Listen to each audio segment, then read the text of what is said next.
ഈ മഴക്കാലത്ത് കേരളത്തിലെ ആട്ടിൻകൂടുകളും കോഴിക്കോടുകളും ഒക്കെ ഫ്ലക്സുകൾ കൊണ്ട് നിറയാൻ പോവാണ്.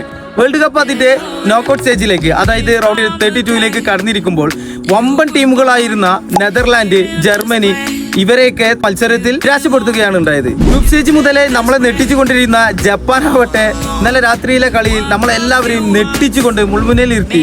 എന്നിരുന്നാലും ജപ്പാന് ശക്തമായ ബ്രസീൽ എന്ന് പറയുന്ന ടീമിനോട് തോൽവിയാണ് ജപ്പാൻ നേരിട്ടത്.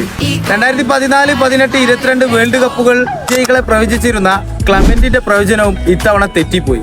ഇനി വരാനിരിക്കുന്ന നോക്കൌട്ട് മത്സരങ്ങളിലെ ഏറ്റവും ശക്തമായ മത്സരം എന്ന് പറയുന്നത് പോർച്ചുഗലിന്റെ മത്സരം തന്നെയാണ്. കളി പോലും ജയിക്കുകയോ ഒരു കളി പോലും തോൽക്കുകയോ ചെയ്യാതെ ഈ നോക്കൌട്ട് സ്റ്റേജിലേക്ക് എത്തിയ ഒരു ടീമാണ് കേപ്പ് വെർദെ. ഗ്രൂപ്പ് സ്റ്റേജുകളിൽ 3 മത്സരങ്ങളിലും അതിശക്തമായ 3 ടീമുകളോടും സമനിലയിൽ തളച്ചിടുകയാണ് ചെയ്തത്. ലയണൽ മെസ്സിയും പിള്ളേരും ഓസിഞ്ഞയുടെ ഗോൾ പോസ്റ്റ് വല കുലുക്കുമോ? 41-ാം വയസ്സുകാരന്റെ മുന്നിൽ കീഴടങ്ങുമോ? എന്തായാലും നമുക്ക് നോക്കിക്കാണാം.